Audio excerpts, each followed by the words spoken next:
Syederalun dengan nada tertahan dan mata terbata-bata, Marzuki bin Abdurrahman 51 tahun masih tetap tegar menjalani cobaan besar terhadap dirinya. Betapa tidak, istri tercintanya Sumarni binti Ismail 50 tahun telah lumpuh tak berdaya selama 5 tahun terakhir atau persis pada November 2016 lalu. Kedua kaki Sumarni terbujur kaku setelah stroke menderanya, sehingga ia hanya berbaring di ranjang tidur bambu dengan alas kasur yang telah lusuh. Mereka menetap di rumah kumuh berukuran 4x6 meter yang terletak di Gampung Lampu de Baruh, Kecamatan Pidi, Kabupaten Pidi. Untuk menghidupi biaya perawatan sang istri, ayah satu anak ini berprofesi kerja serabutan.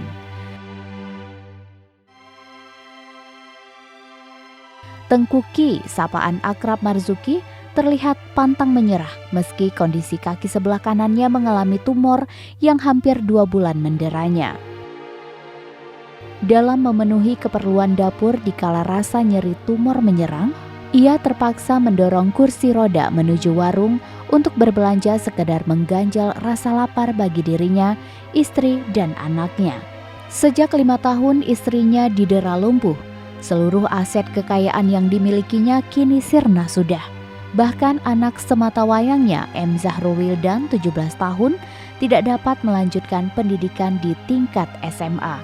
Selama ini, ia berharap belas kasih sayang warga dan para rekan majelis pengajian tahsin Quran di Masjid Al-Qurban, Gampung Langtiju, yang senantiasa peduli terhadap nasibnya.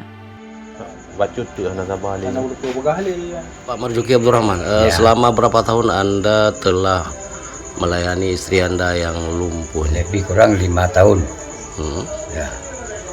Biayanya dari mana aja, Pak? Biayanya waktu saya belum sakit ya saya usahakan, Pak.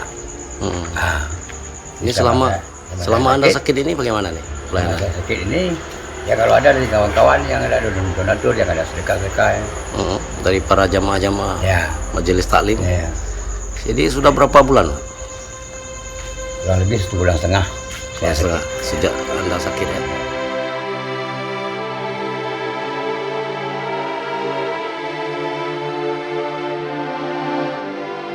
Dari Pidi, Idris Ismail, Serambi On TV.